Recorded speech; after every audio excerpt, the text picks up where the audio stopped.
Assalamualaikum warahmatullahi wabarakatuh. Selamat pagi teman-teman semuanya. Semoga kita selalu sehat dalam kondisi apapun.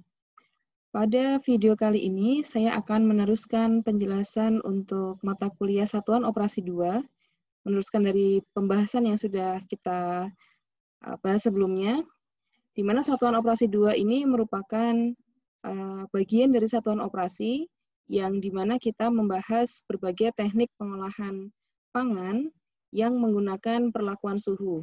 Ya.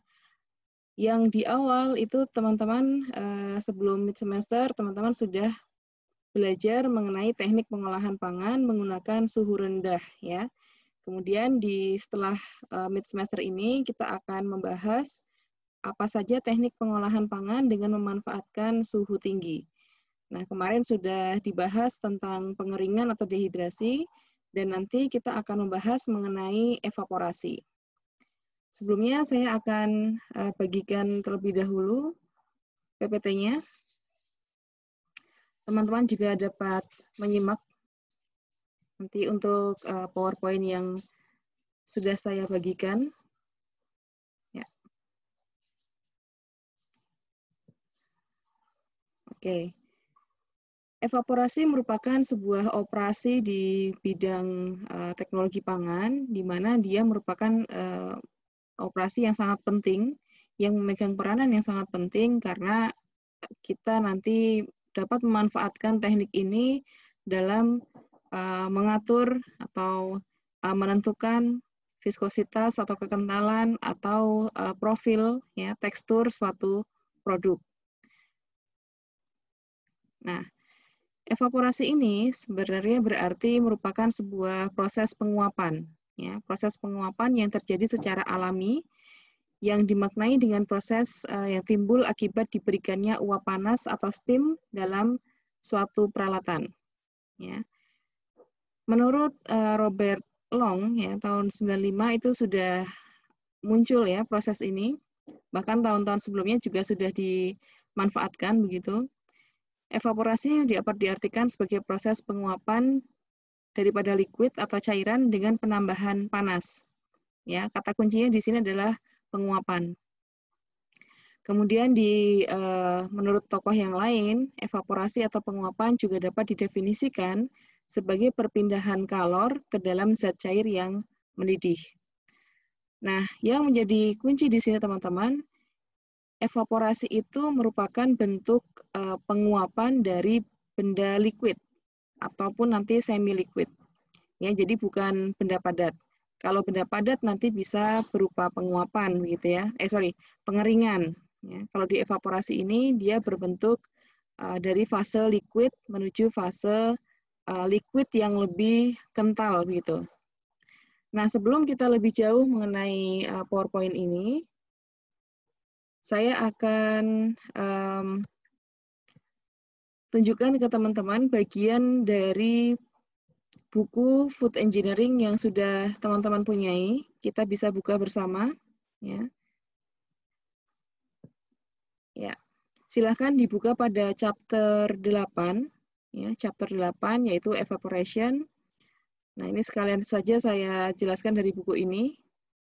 Karena di sini memang penjelasannya dalam bahasa Inggris, maka kita coba memahaminya dalam bahasa kita ya, dalam bahasa Indonesia.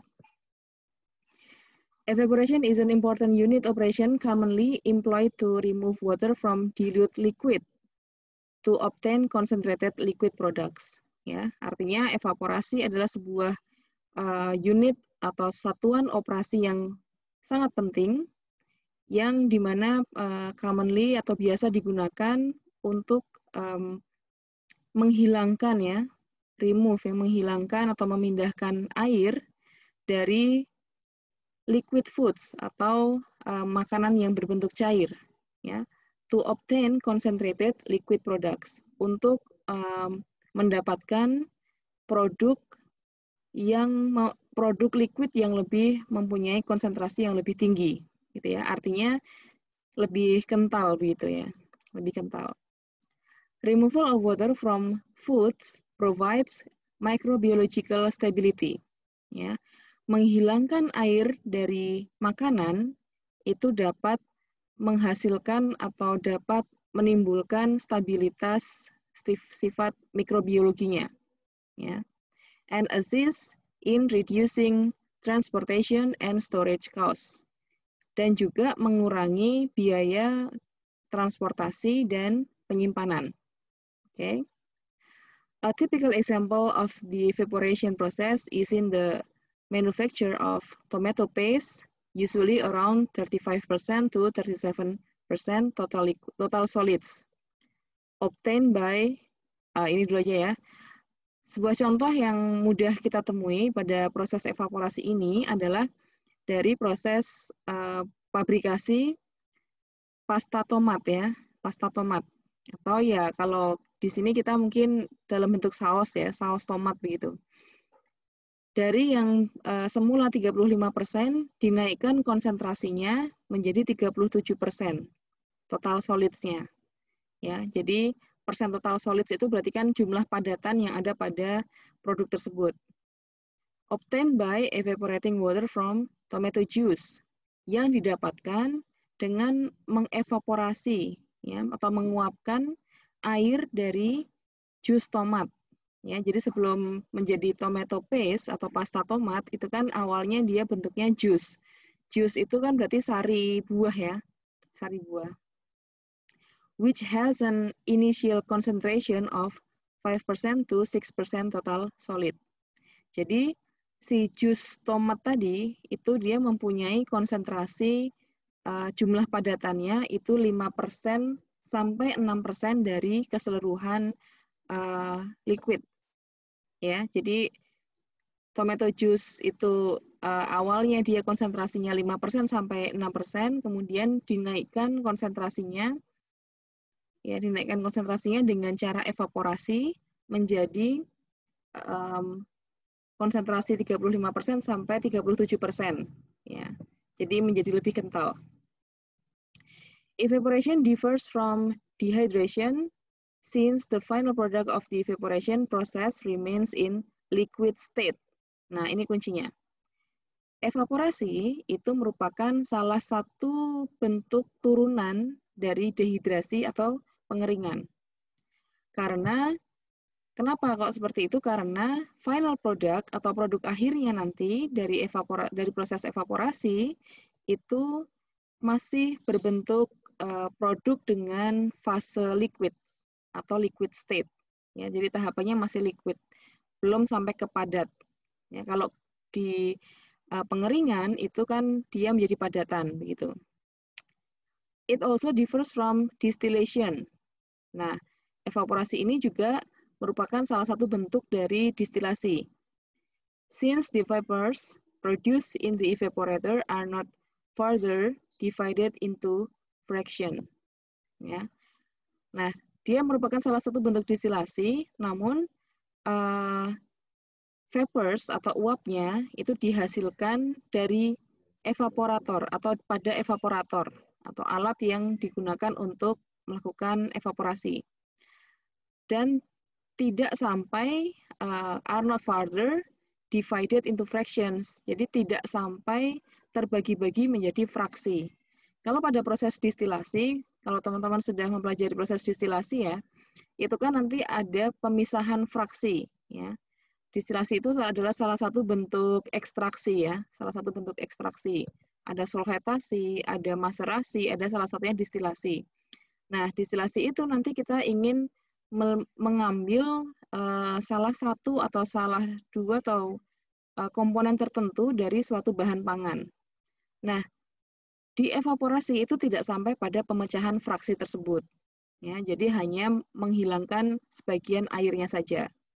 Semoga dapat dipahami ya. Pada gambar 8.1, ya kita lihat gambar 8.1. 8.1 adalah ini ya, kalau tidak salah yang atas. Ya.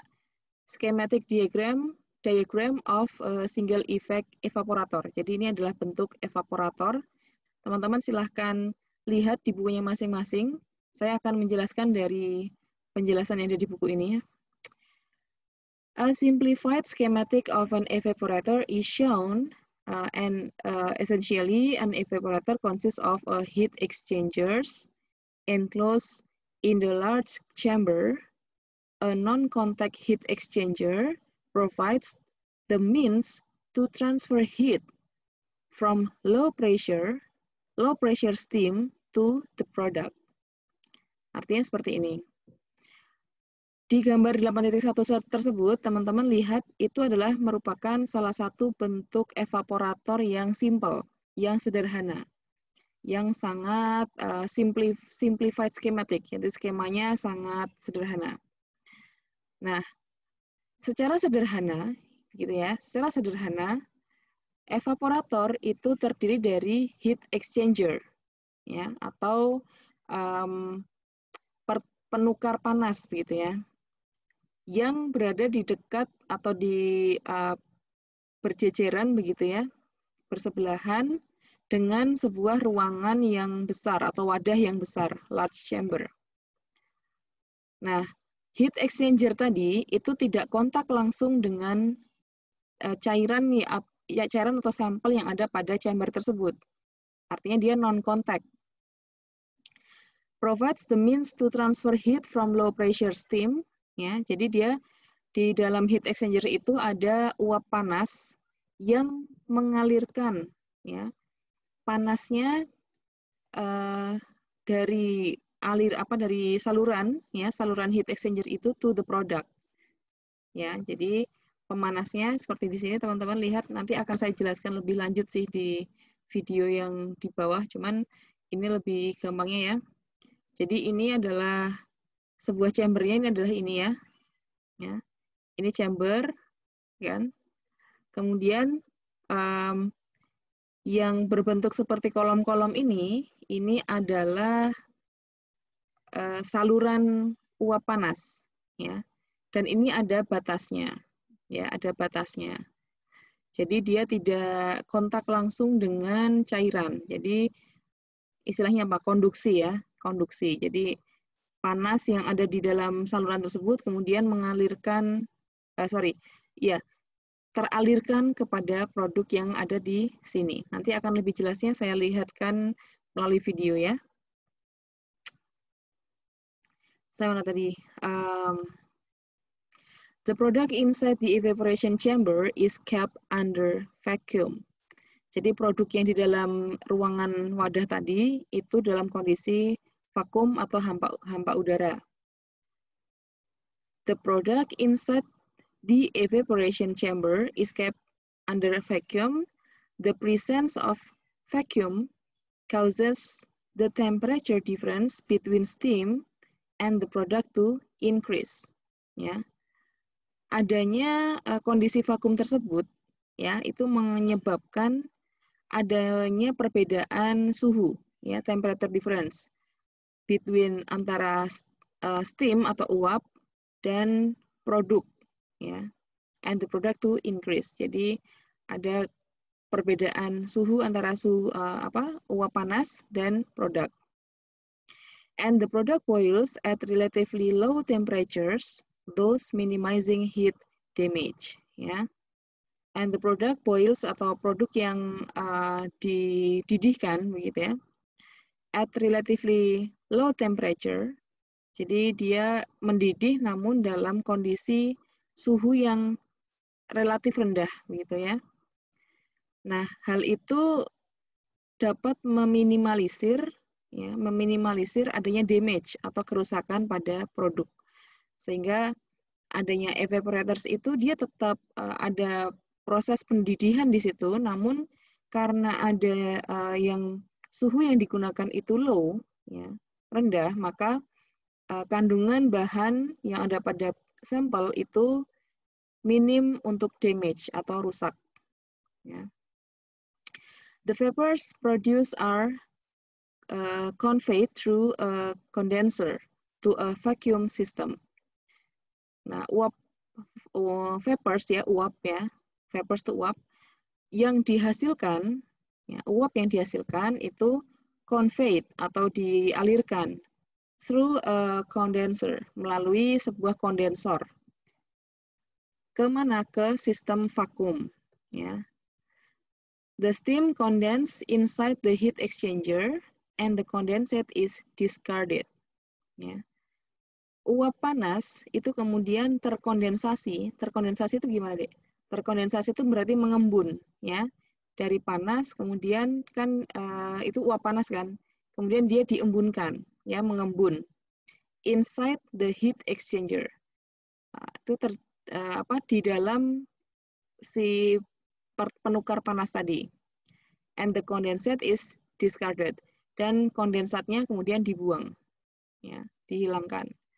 Jadi yang ada di situ hanya panasnya aja gitu ya. Kondensatnya yang karena adanya perbedaan suhu tadi maka ada pengembunan kan. Nah, maka embunnya atau kondensatnya itu kemudian dibuang, discarded. In the evaporator shown in figure 8.1, the vapors produced are discarded without further utilizing their inherent heat. Ya. Masih pada gambar yang sama, uap, ya, vapors itu yang dihasilkan kemudian dibuang, ya, are discarded without, tanpa further utilizing their inherent heat, tanpa penggunaan sisa panas yang ada pada vapors tadi gitulah. Therefore, this type of evaporator is called a single effect evaporator. Maka hal itu kemudian mengakibatkan si evaporator itu dinamakan single effect evaporator atau evaporator efek tunggal, ya, efek tunggal. Since the vapors produced are discarded, karena adanya vapors atau uap tadi, ya, uap itu dibuang, tidak dimanfaatkan kembali, berarti seperti itu. Nah, kebalikannya atau pada tahapan yang lebih lanjut begitulah ya. Apabila si vapors yang dihasilkan tadi itu kemudian digunakan kembali, ya, masuk pada sistem yang baru seperti pada figure 8.2. Ya. Ini pada 8.2 ini vapornya kan keluar nih. Ya, kemudian masuk lagi kepada sistem yang baru. Evaporator 2. Ini evaporator 1, evaporator 2. Kemudian dihasilkan lagi vapor, masuk lagi ke evaporator 3. Nah, inilah kemudian yang dinamakan dengan multiple effect. Ya. Multiple effect evaporator. Nah, ini. Multiple effect evaporator. Oke. Semoga teman-teman paham ya. Oh, multiple effect evaporator itu adalah evaporator efek majemuk, ya. Oke. Nah, nanti akan saya jelaskan menggunakan video ya. Nanti video yang dari air pulsing akan saya putarkan di sini. Oke. The characteristic of the liquid food have a profound effect on the performance of the evaporation process. Karakteristik dari makanan cair, ya, have a profound effect atau efek yang kemudian ditemukan on the performance atau kinerja dari proses evaporasi itu sendiri. As water is removed, the liquid becomes increasingly concentrated, resulting in reduced heat transfer. Karena sebagian air itu dihilangkan, remove, the liquid, cairan sampel tadi, cairan yang diuapkan tadi, becomes increasingly concentrated, atau konsentrasinya naik, ya, dikonsentrasikan lebih tinggi, ya. Resulting in reduced heat transfer. Hal itu mengakibatkan pengurangan dari heat transfer. Jadi kalau teman-teman masih ingat ya dulu di hukum fisika ya, suhu itu kan akan perpindahan suhu itu kan akan terjadi apabila ada perbedaan temperatur ya kan. Nah, ketika temperatur itu kemudian dia lama-kelamaan akan equal atau sama, maka perpindahan suhu, perpindahan panas itu semakin lama semakin hilang begitu ya, karena dia sudah homogen suhunya. Begitu juga dengan yang terjadi pada evaporator ini. Kalau nantinya dia posisinya lama, panasnya atau suhunya itu lama-kelamaan dia homogen, maka perpindahan panas itu akan berkurang. The boiling point rises as the liquid concentrates. Ya, boiling point itu apa? Boiling point adalah titik didih. Ya, ingat ya teman-teman, titik didih. Rises berarti naik atau meningkat karena adanya si liquid tadi, cairan yang terkonsentrasi. Ya, resulting in a smaller differential of temperature between the heating medium and the product. Ya. Kenaikan titik didih itu karena adanya liquid yang terkonsentrasi lebih tinggi, itu mengakibatkan perbedaan yang lebih kecil, ya, perbedaan suhu yang lebih kecil antara medium panas, di mana tadi itu ya heat exchanger tadi, dengan produk. This cause reduced rate of heat transfer. Nah, hal itu mengakibatkan menurunnya transfer panas. Oke, masih jadi mudah dipahami ya. Jadi lama-kelamaan itu sistem antara liquid dengan concentrated liquid dan heat exchanger itu suhunya akan berangsur-angsur sama begitu ya. Maka perpindahan panasnya itu akan semakin berkurang. Oke. Tingkat perpindahan panasnya atau laju perpindahan panasnya akan semakin berkurang. Ya. Food products are noted for their heat sensitivity. Atau produk makanan itu dicatat atau diperhatikan berdasarkan sensitivitasnya terhadap panas. Evaporation process must involve reducing the temperature for boiling, as well as the time of heating to avoid excessive product degradation. Nah, proses evaporasi itu harus melibatkan reducing the temperature, pengurangan suhu untuk pendidihan, as well as the time of heating.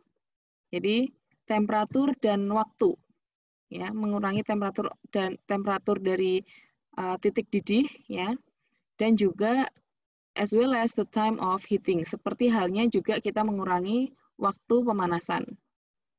To avoid, untuk menghindari excessive product degradation. Ya, untuk menghindari penurunan mutu produk yang lebih besar. Excessive, excess, ya, lebih besar. Nah, gitu ya. Teman-teman sudah bisa memahami ya. Yang jelas prinsipnya bahwa semakin tinggi suhu, ya, semakin tinggi suhu yang mengenai makanan, itu maka akan semakin rusak ya, damage atau degradationnya lebih atau penurunannya lebih banyak. Seperti juga selain tingginya temperatur juga lamanya heating, ya, lamanya pemanasan itu juga akan merusak si bahan pangan itu sendiri. In addition, falling of the heat exchange surface can seriously reduce the rate of heat transfer. Ya. Penurunan dari heat exchange atau perpindahan panas pada surface atau permukaan secara serius itu dapat mengurangi tingkat perpindahan panas itu sendiri. Ya. Nah, in this chapter, we will consider boiling point elevation in liquid foods during concentration. Ya. Pada chapter evaporasi ini, kita akan mempertimbangkan ya, consider boiling point elevation atau kenaikan titik didih ya in liquid foods, kenaikan titik didih pada makanan yang cair during concentration, selama proses konsentrasi. Kemudian juga describe various types of evaporators. Kita juga nanti akan membahas mengenai tipe-tipe atau jenis-jenis evaporator based on the method of heat exchange, berdasarkan metode atau cara perpindahan panasnya. From steam to product, dari uap panas ke produk. And then we will design single and multiple effect evaporators. Dan kemudian pada akhirnya kita akan mendesain evaporator efek tunggal dan efek majemuk.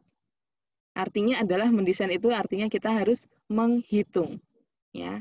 Jadi nanti kita akan secara technically, karena ini adalah food engineering, maka kita tidak bisa terlepas dari hitung-hitungan.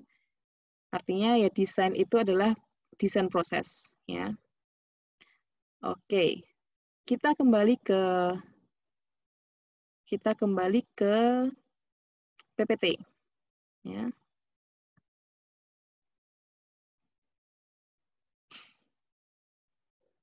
Sampai slide 3 kalau tidak salah tadi ya. Secara prinsipnya tadi sudah saya jelaskan, semoga teman-teman bisa memahami. Bahasanya di buku itu sangat mudah dipahami kalau menurut saya, sangat lugas dan kosakatanya atau apa namanya ya kosakatanya lah ya, kosakatanya itu tidak banyak yang aneh-aneh begitu, jadi mudah dipahami. Nah, secara prinsip seperti itu, maka coba kita tambahkan lagi mungkin beberapa di sini di PPT. Salah satu tujuan lain dari operasi ini adalah untuk mengurangi volume dari suatu produk sampai batas tertentu tanpa menyebabkan kehilangan zat yang mengandung gizi. Ya tadi ya, kita proses itu dikontrol, dikendalikan agar tidak sampai pada degradation, food degradation atau kehilangan mutu begitu ya, pengurangan mutu.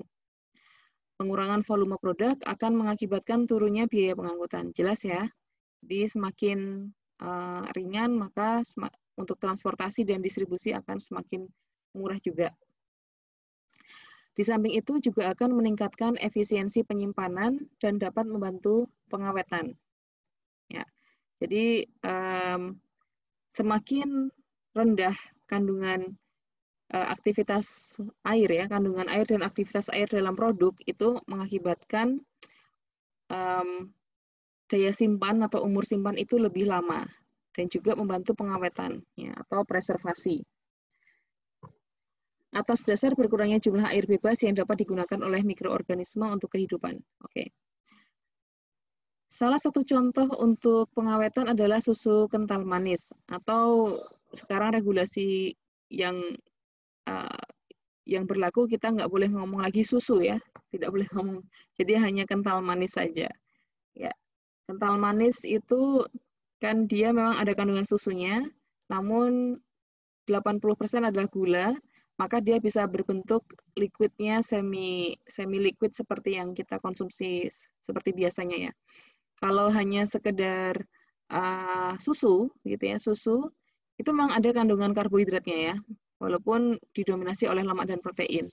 Tapi ketika hanya susu kemudian dikentalkan begitu, itu ya teksturnya kurang legit gitu ya. Seperti halnya kalau teman-teman membuat pasta atau white sauce gitu ya, kita masak begitu, ini masak di dapur gitu kan. Itu kalau pakai susu kan lama-lama kalau dikentalkan kan dia akan lebih chewy begitu. Nah, itu kalau tanpa adanya gula dia akan kurang legit gitu lah. Panas dapat disuplai dengan berbagai cara, diantaranya secara alami dan penambahan steam atau uap panas. Nah, evaporasi didasarkan pada proses pendidihan secara intensif, yaitu yang pertama, mengalirkan panas ke dalam cairan, yang kedua, membentuk gelembung atau bubbles akibat uap, kemudian pemisahan uap dari cairan, dan yang keempat, mengkondensasikan uapnya. Jadi, 4 aktivitas tersebut, kejadian tersebut itu yang biasa terjadi pada proses evaporasi. Yang pertama memberikan panas terhadap cairan, kemudian setelah panas itu terdistribusi, terkonduksi ke cairan begitu ya, itu dia akan mendidih kan. Nah, mendidih kan dia artinya mendidih itu bagaimana sih? Mendidih itu artinya kandungan udara ya. Udara dalam hal ini ya O2 di dalam H2O, di dalam cairan gitu ya, liquid, itu dia akan terangkat ke surface ya, terangkat ke permukaan akibat adanya tadi kenaikan suhu. Maka timbullah bubbles ya, gelembung-gelembung. Akhirnya dia akan menguap ya. Bubbles itu kemudian pecah, kemudian udaranya akan naik ya. Nah, udara yang naik itu dinamakan vapor atau uap. Nah, vapor itu kemudian dikondensasi agar dapat dibuang ke lingkungan.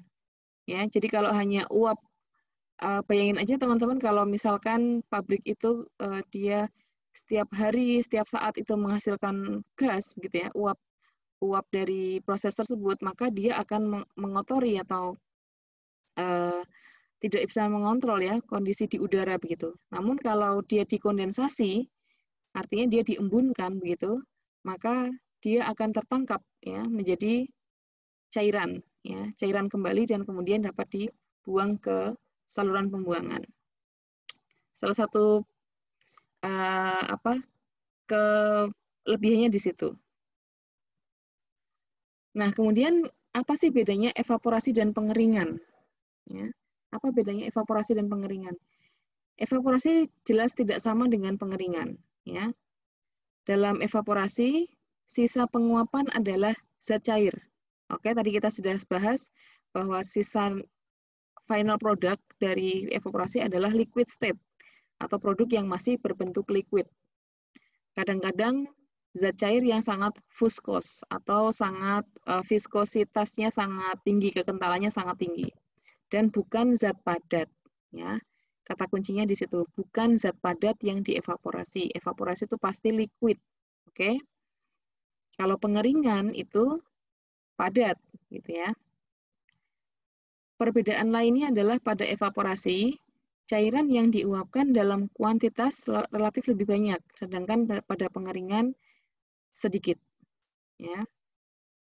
Karena apa, Dek? Karena ya di dalam sampel yang berbentuk liquid begitu, itu kan kandungan dari kandungan udara atau O2 dalam sampel liquid kan lebih banyak ya, lebih banyak yang terikat dengan air daripada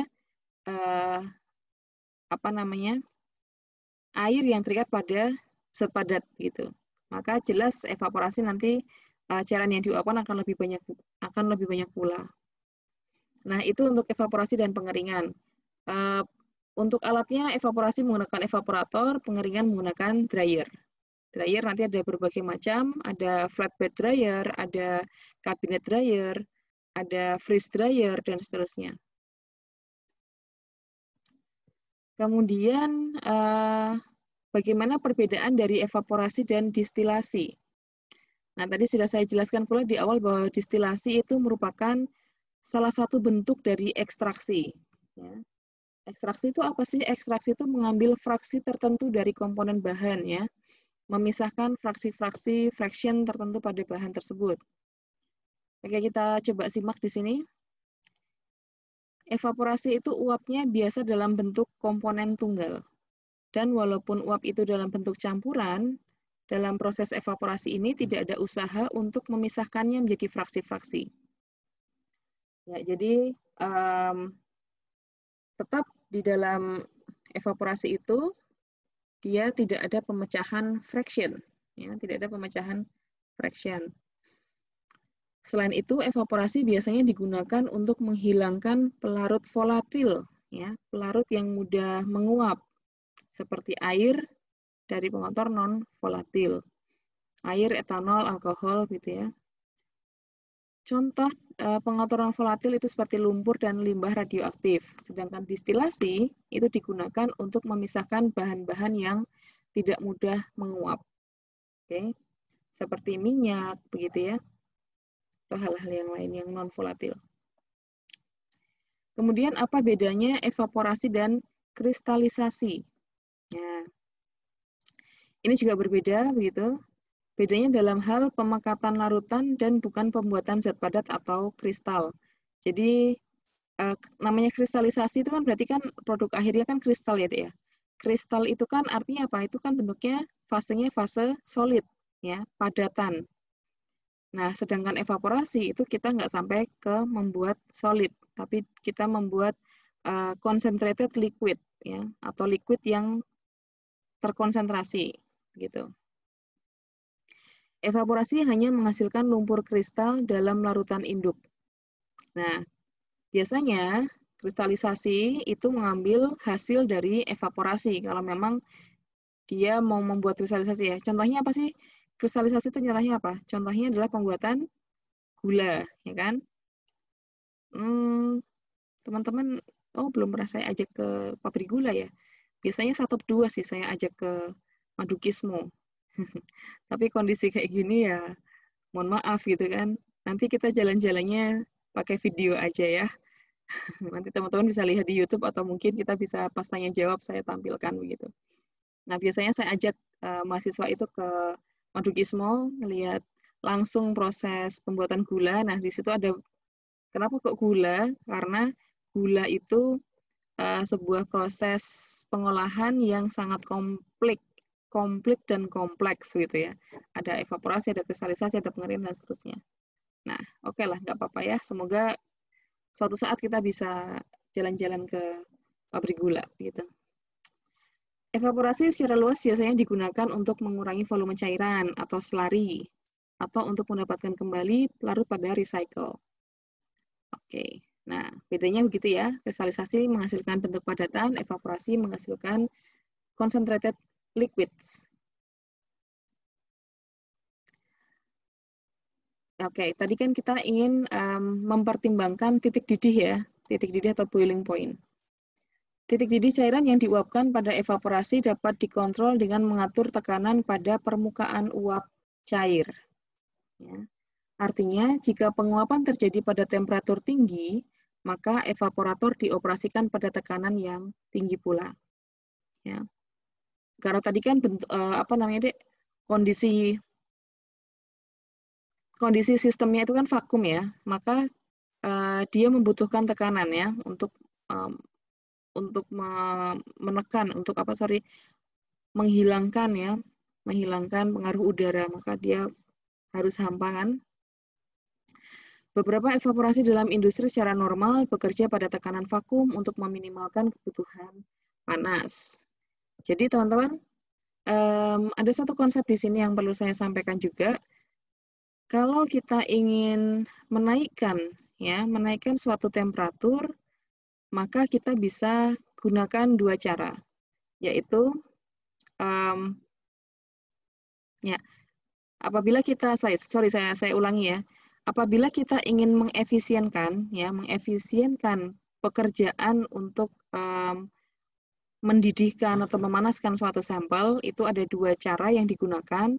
Yang pertama, itu teman-teman bisa menaikkan suhu, ya, langsung menaikkan suhu begitu dengan tekanan yang rendah begitu.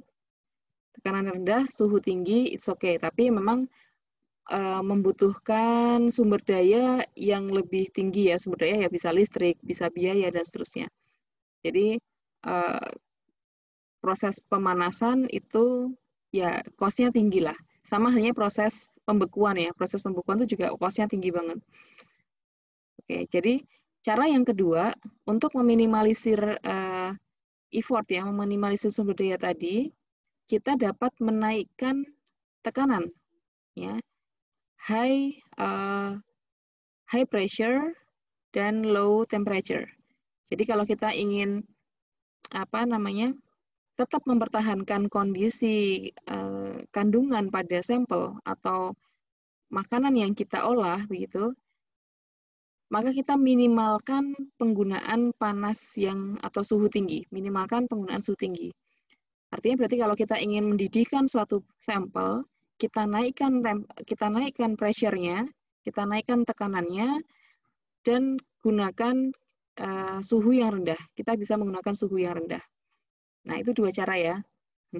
Itu nanti teman-teman bisa catat ya di notes-nya masing-masing karena sepertinya tidak ada di PPT ini. Pada proses pendidikan, kita ngomongin boiling ya. Pada proses pendidikan secara alami, perubahan titik didih sebagai perubahan temperatur dapat ditingkatkan. Beberapa tipe pendidikan yang berbeda mempunyai koefisien perpindahan panas yang berbeda pula. Nah, pendidikan itu bisa ada secara alami, secara nukleat, dan secara film. Oke, kalau pendidikan secara alami itu terjadi apabila cairan dipanaskan pada permukaannya. Nah, tipe ini koefisien perpindahan panasnya meningkat dengan perubahan temperatur tapi relatif lambat karena kita pemanasannya hanya pada permukaan saja. Pada pendidikan nukleat terbentuk gelembung ya. Nukleat itu kan seperti bentuk bulatan ya, bundar bola begitu ya. Terbentuk gelembung-gelembung uap pada interface atau interface itu berarti ada cairan ya, ini ada cairan, ini ada cairan, maka interface itu adalah batas permukaan antar cairan ya, itu interface. Nah, gelembung uap pada interface cairan dan padatan dari permukaan perpindahan panas. Ya. Pendidikan pada tipe ini terjadi dalam sebuah ketel atau reboiler termosifon yang digunakan pada proses industri. Koefisien perpindahan panasnya lebih besar. Ya. Kenapa kok lebih besar? Karena ya dia mengenai seluruh bagian dari si liquid tadi. Kemudian perpindahan film terjadi ketika perubahan temperatur sangat tinggi dan penguapan terjadi secara berkesinambungan pada permukaan perpindahan panas. Nah, ini koefisiennya akan meningkat seiring dengan meningkatnya perubahan temperatur. Ya. Koefisiennya lebih rendah daripada pendidikan nukleat. Oke, ini ada 5 faktor yang dapat teman-teman pertimbangkan. Ya. Kalian harus perhatikan untuk meningkatkan atau mempercepat laju proses evaporasi, maka kita bisa menggunakan suhu, kita bisa mengatur kelembaban udara, mengatur tekanan, mengatur gerakan udara, dan mengatur sifat cairan.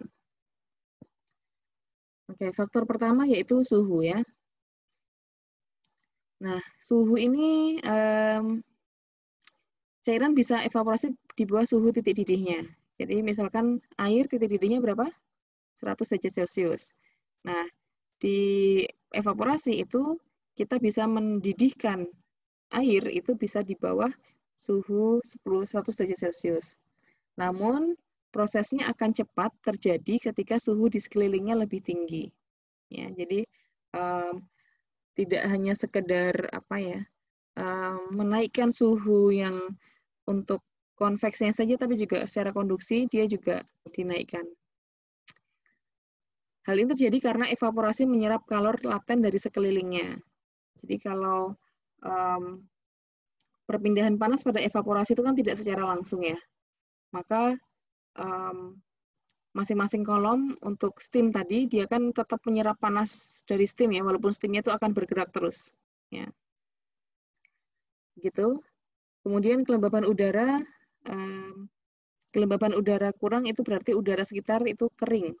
Jadi kalau kelembaban udaranya tinggi, artinya dia lembab kan, itu berarti semi-semi basah gitu ya. Jadi kalau kita ngomongin kelembaban udaranya itu tinggi, maka dia sifatnya lembab. Lembab itu apa?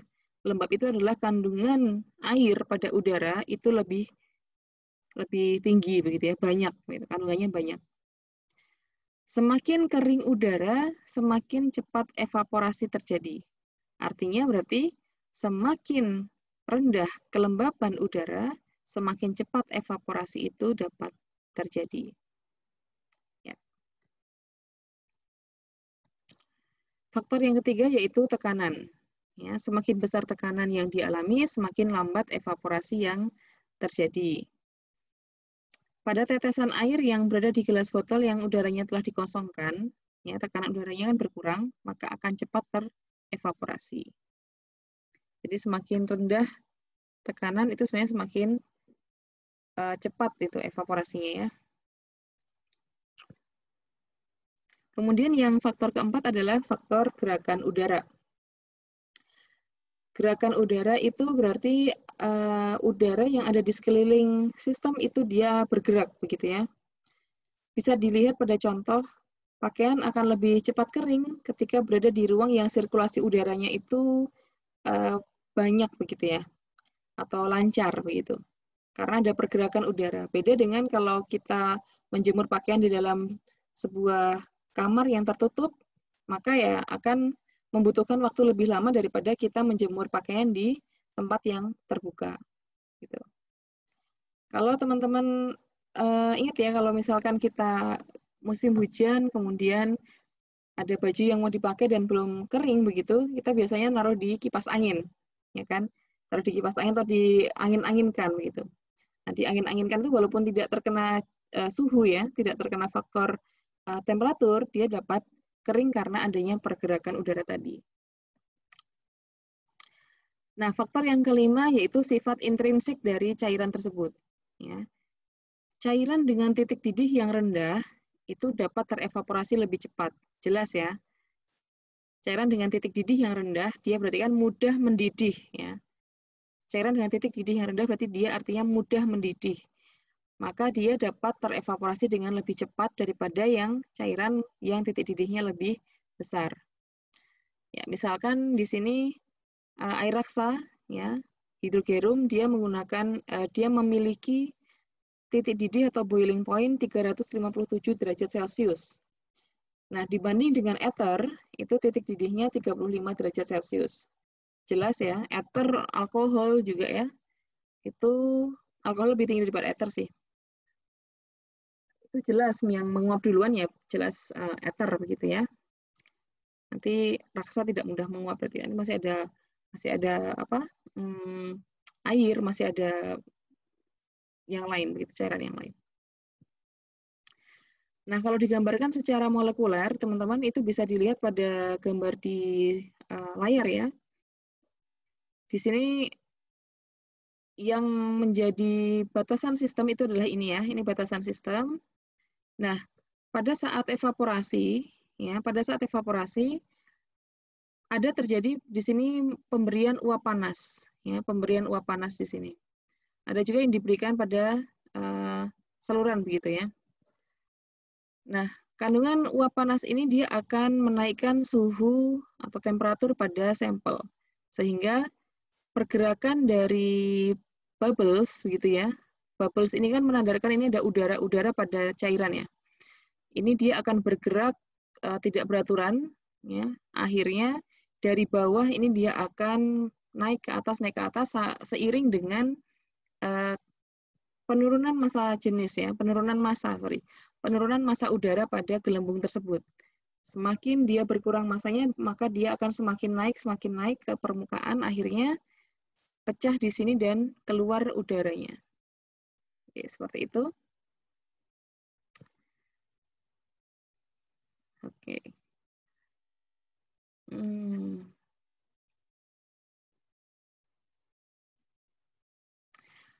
Saya noted yang kedua aja ya. Pada permukaan zat cair, molekul yang energinya berlebih mampu untuk mengatasi gaya tarik dari molekul lain dan lepas menuju atmosfer. Proses pelepasan molekul tersebut lambat dan mungkin molekul tersebut tertarik kembali oleh molekul lain. Efek keseluruhan adalah terjadinya pelepasan molekul dari molekul lainnya. Nah, itu kalau ini adalah kalau kita berbicara tentang molekuler. Molekuler itu apa sih? Kalau molekuler itu ya kalau dilihat secara molekul ya, secara kalau pakai mata telanjang nggak bisa ya. Kita bisa meneliti itu atau melihat itu menggunakan alat bantu yang seperti mikroskop atau mikroskop elektron begitu. Nah, itu yang terjadi pada saat cairan itu dievaporasi. Nanti silakan dibaca. Oke. Ya.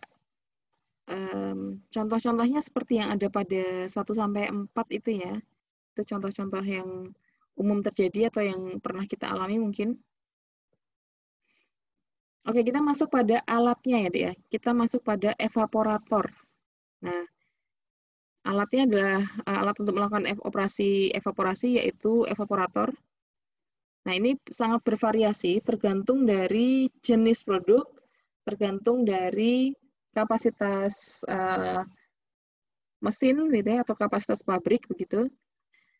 Nah, dalam banyak kasus karakteristik bahan ini berpengaruh pada desain evaporator. Ya. Jadi jelas ya, kalau misalkan kita mau sampelnya itu misalkan jus buah dan sampelnya berupa susu, ya, di mana jus buah itu mempunyai konsentrasi yang lebih rendah daripada susu, maka evaporator itu dia akan dirancang berbeda ya. Bisa jadi inlet outletnya atau mungkin kebutuhan steamnya atau hal-hal yang lain yang perlu dipertimbangkan berdasarkan karakteristik bahan tersebut. Ya, serta juga kemampuan si bahan itu untuk korosif ya atau berkarat. Apakah dia ketika berinteraksi dengan alatnya itu akan menghasilkan korosi atau tidak.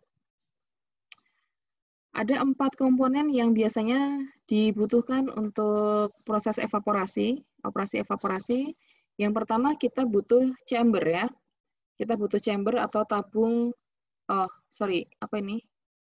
tabung penguapan ya, itu chamber tempat liquidnya. Kemudian ada yang kedua namanya sustu. Sustu itu adalah alat pindah panas atau heat exchanger tadi. Kemudian yang ketiga yaitu kondensor. Kondensor fungsinya untuk mengembunkan vapor, mengembunkan uap. Kemudian yang keempat metode atau rangkaian alat yang digunakan untuk menjaga kondisi vakum ya, tekanan vakum pada sistem. Nah, itu minimal ada 4 itu. Nah, prinsip kerjanya teman-teman bisa dibaca di sini. Yang nanti saya jelaskan pada saat menggunakan menggunakan video ya. Nah, di sini yang perlu saya garis bawahi adalah istilah ini ya, kalandria. Kalandria itu adalah tabung tadi, di mana terjadi pergerakan bahan pangan. Jadi wadah yang untuk menampung sampel, ya, menampung bahan, itu namanya kalandria. Oke, ada kata kunci lagi. Oke lah, nanti kita lihat di belakang aja. Bahan cair yang akan ditingkatkan konsentrasinya itu bersirkulasi terus-menerus pada alat dalam upaya untuk memperoleh perpindahan yang maksimal dalam kalandria. Ya. Sirkulasi yang cepat akan mengurangi resiko terjadinya pengendapan pada permukaan tabung. Jadi, kalau dia akan bergerak cepat ya, atau bahkan si liquidnya itu akan terus mengalir, begitu. Nanti saya lihatkan di video, akan terus mengalir, maka dia kemungkinan untuk mengendap itu tidak ada. Sehingga tabungnya itu akan bersih, begitu ya. Oke, pindah panas dalam evaporator. Umumnya evaporator mempergunakan panas secara tidak langsung, ya jelas. Kemudian pindah panas nanti diatur atau dihitung menggunakan persamaan pindah panas. Kalau tidak salah di setop 1 sudah pernah ya disampaikan ya pindah panas seharusnya. Oke. Kemudian panas yang dihasilkan dari sumber harus dapat mencapai suhu yang sesuai untuk menguapkan bahan. Ya, jadi harus sesuai ya. Kalau boiling point-nya berapa, kemudian panas yang dibutuhkan berapa begitu. Umumnya medium pembawa panasnya adalah uap yang diperoleh dari boiler. Jadi di dalam sistem evaporator itu, uap itu kan dihasilkan dari air ya, Dek ya. Nah, air yang dipanaskan itu kan menghasilkan uap panas. Nah, boiler itu fungsinya adalah memanaskan si air tadi sehingga menghasilkan uap panas. Gitu ya. Perputaran bahan cair dalam alat penguapan merupakan hal yang penting sebab perputaran tersebut mempengaruhi laju pindah panas dan dengan perputaran bahan yang baik akan meningkatkan laju penguapan. Oke, ini sudah masuk ke bentuk-bentuk single effect, bentuk-bentuk evaporator. Ada single effect dan multiple effect. Nah, single effect itu tadi yang sudah dijelaskan di buku air polishing ya, bahwa penguapan itu terjadi pada satu kali proses aja. Artinya uap vapor yang dihasilkan dari proses penguapan, ya uap yang dihasilkan dari proses penguapan itu akan dikondensasi kemudian dibuang. Jadi tidak ada pemanfaatannya. Bedanya dengan multiple effect atau efek majemuk itu adalah uap yang keluar dari proses evaporasi, vapornya itu akan ditangkap, ya akan masuk lagi, terkondensasi kan. Artinya terkondensasi itu kan dia berbentuk air lagi, ya uap didinginkan membentuk air lagi. Nah, si air tadi itu digunakan untuk evaporator yang kedua. Dan itu nyambung terus-menerus, nah itulah dinamakan dengan evaporator efek majemuk. Nah, penggunaan efek majemuk ini sebenarnya bergantung dengan pabriknya, ya, bergantung dengan pabriknya. Kalau dia memang skalanya sudah besar, maka penggunaan ini akan lebih efektif karena dia bisa menghemat penggunaan panas, ya, sehingga menghemat juga ongkos atau biaya produksi begitu. Keuntungannya seperti yang ada di sini, nanti yang jelas teman-teman konsep ini harus dipahami nanti karena kita ketika mengerjakan soal perhitungan, kita tidak lepas dari konsep single, kemudian multiple, dan seterusnya. Oke. Ini FYI aja sih. Ini for your information gitu. Oke. Nah, ini contohnya secara real ini adalah evaporator efek tunggal ini ya, efek tunggal di pabrik. Nah, yang ini adalah efek majemuk. Oke, kita lihat untuk videonya ya.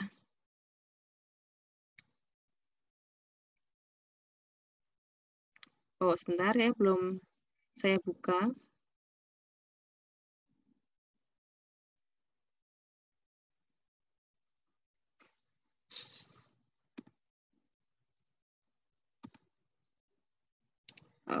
Kita lihat di single effect dulu deh. Di single effect evaporator sebagai introduction.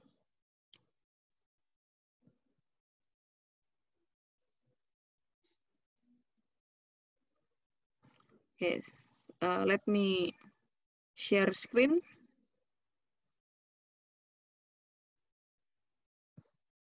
Ya, sebentar. Stop dulu. Belum saya munculkan suaranya.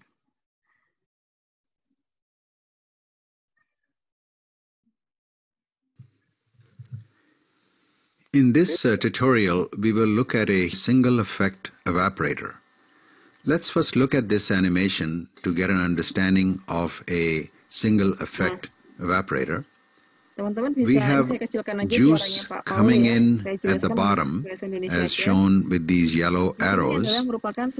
The incoming feed, that is the raw juice, then enters at the bottom of the tubes and rises to the top. Steam, on the other hand, is fed from the side, and as it goes down through the tubes, making an indirect contact with the liquid feed and giving up its heat, steam then condenses and leaves as condensate. As the liquid feed heats, rising to the top, vapors form, and both the heated liquid and vapors enter a chamber on the side called the separator, where the vapors will then leave on the top and the liquid will again enter the bottom of the evaporator section. As the liquid gets concentrated, it can then also be removed from the evaporator on the side as concentrated juice. antara panas, kita ulangi.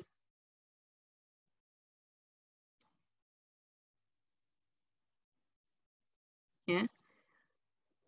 Di sini terjadi gesekan antara panas yang dibawa oleh steam dengan raw juice yang masih suhunya masih rendah begitu. Nah, di sini karena terjadi gesekan maka muncullah perbedaan atau kenaikan suhu yang ditunjukkan dengan anak panah berwarna orange ya di sini ya, anak panah berwarna orange.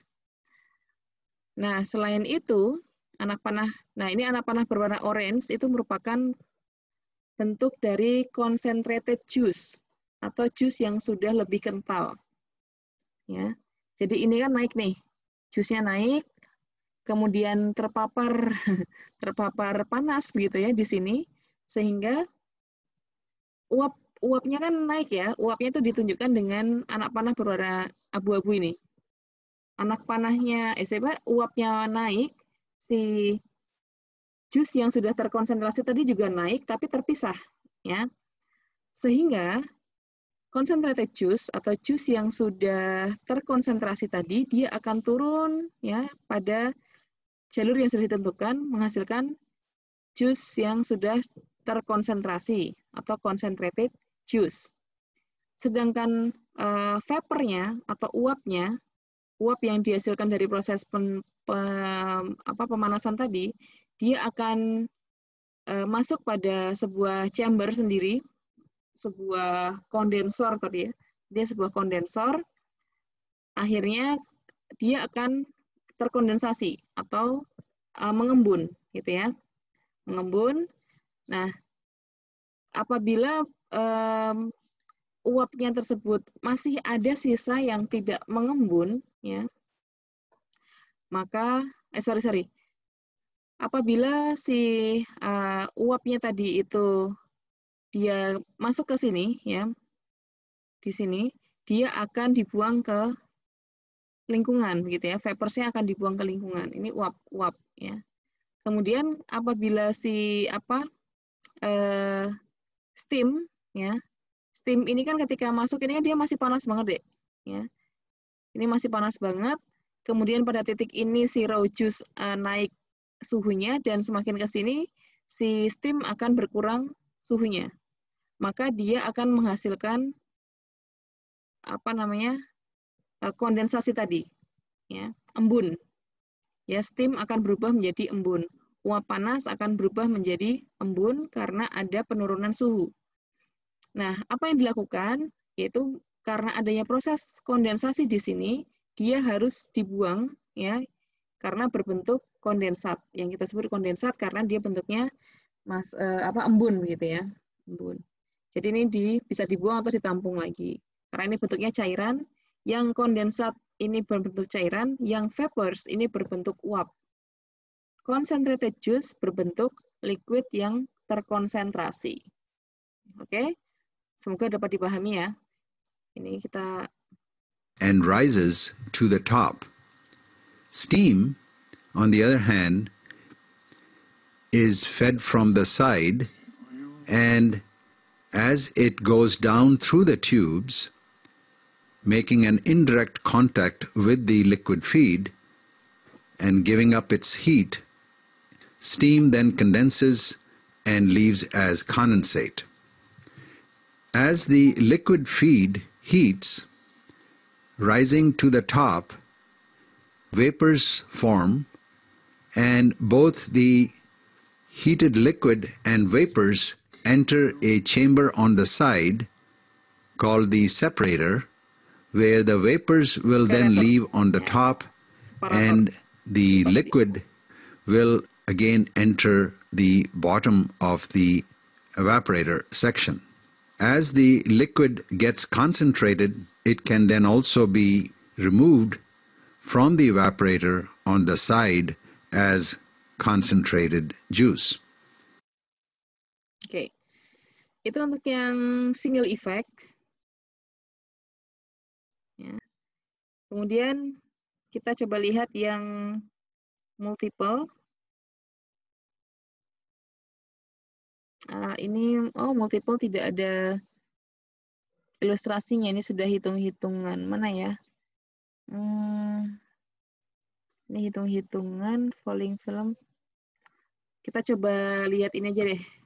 Contoh di pabrik ya.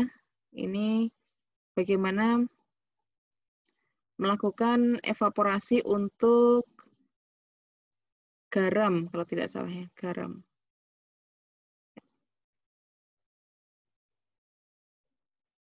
Garam atau iya, garam. Oke, kita lihat. We're now in the rather magical sounding salt crystal room. We're surrounded by these quite shallow trays that seem to be steaming. This looks absolutely magical in here, David. What is happening? This is magical. This is my kitchen. This is the exciting bit.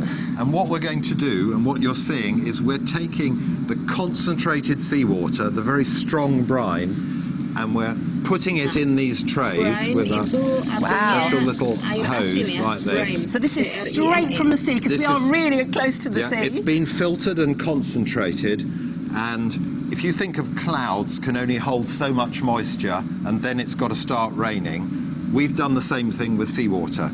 We've got it as much salt as we can in a liquid, and then we put it in these shallow trays and we mix it thoroughly. And I'm going to do our secret galaxy swirl. If I pick up the thing we swirl with. So what's the secret galaxy swirl then, David? Well, we want to make sure that this brine is really well mixed. So there's a shape we follow around like this. So what would happen if you just mixed it round and round in a circle like you would say if you're making a big soup or something, just in a pot? Well, for us, you might get the salt forming at the edges, but not all over. So when we've done it, and it takes 3 months to learn how to make salt, so we've got it all mixed up, and then we're going to jump forward to the next one. It's going to stay really quiet, really shallow, with a little bit of heat. And then after 1 day, it looks like this. Wow. Come and see this. Feel the heat coming from this heater here. So a secret swirl, some heat, and then this is what we have. And this is what it looks like after a day. And if I just put the salt has changed from being in a liquid to being a solid. Wow. And you can see that is a flaky crystal. And we hope you'll have done some experiments that might show this, but that can come later. Wow, so I can see there's little flakes of salt on the top, but once they get heavy, do they sink to the bottom? Yep, there's something called surface tension. They get bigger and then they sink. And it doesn't look like there's very much here. But if I now harvest some, and we put this special food implement in, and you can see in that 1 day, there's the magical result. It looks like snowflakes, doesn't it? It does. You can see it sparkling. Wow. You can see the water coming off. Let me just grab that one. Looks huge. Look at that. Ya, contohnya ya. Nanti kalau yang lebih jelas lagi sebenarnya di perusahaan atau pengolahan gula ya. Nanti coba suatu saat nanti saya carikan videonya begitu. Oke, saya pikir sebentar saya cek lagi dulu materinya. Oke, yang lain itu sudah masuk pada perhitungan. Nanti saya buatkan video tersendiri saja ya. Oke teman-teman, itu adalah prinsip kerja dan konsep dari operasi yang kita sebut dengan evaporasi. Nah, silahkan teman-teman pelajari, buka bukunya Air Pulsing, ya Introduction to Food Engineering, dan mungkin bisa diulang-ulang. Ini coba video saya diulang-ulang terus sampai teman-teman paham. Sebelum nantinya kita akan masuk pada konsep perhitungan, ya. Karena konsep perhitungan itu nanti proses teknik perhitungannya akan membutuhkan konsep dan teori mengenai operasi dan prinsip kerja pada evaporasi ini. Oke, selamat belajar. Semoga mudah dipahami. Assalamualaikum warahmatullahi wabarakatuh.